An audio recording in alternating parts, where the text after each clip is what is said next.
Comrades, friends, patriot, amadla.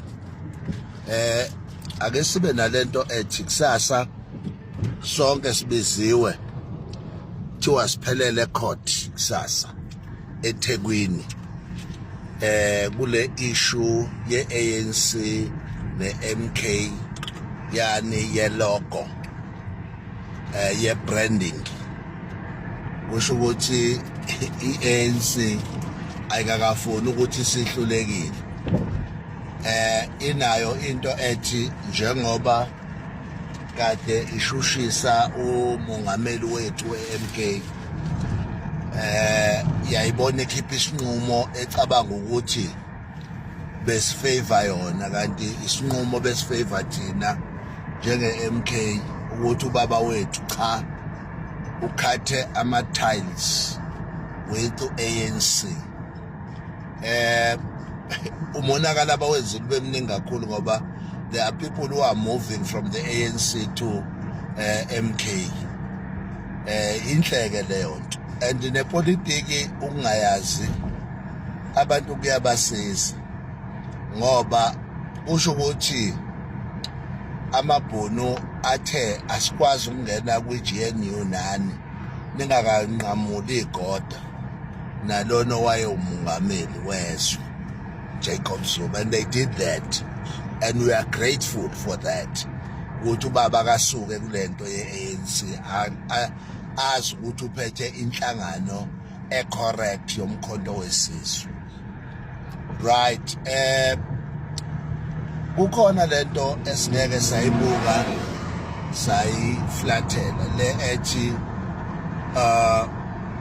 kusasa uma esi-address ubaba kufanele sibe nayo i-understanding yokwahlukanisa izinto, because into engenzeka kungenzeka ukuthi i-ANC sinejaji elingaphambili eliyojaja futhi into engasihluke kule eyayijajwe before elections.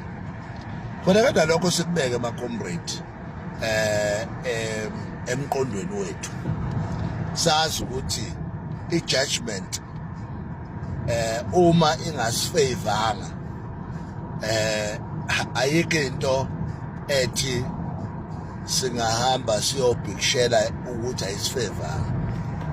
Siyayifuna i-judgment, but ngiyayisola lento ethi izohluka le judgment. Ngiyayisola leyo nto ukuthi ngase ihluke into ebenza ukuthi ba-aphile kuleyo kuqala.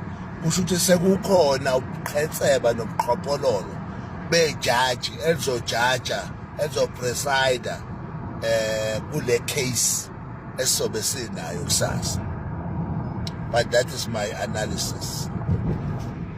Bese kuzoba ile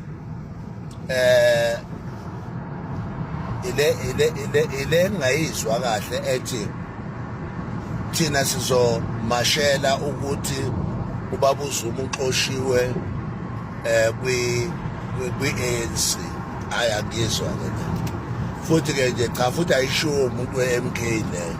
Ngeke sikwazi ukumashela ukuthi uZuma uxoshwe kwi-ANC thina, yabo. I think those who are propagandists who can come up with that narrative.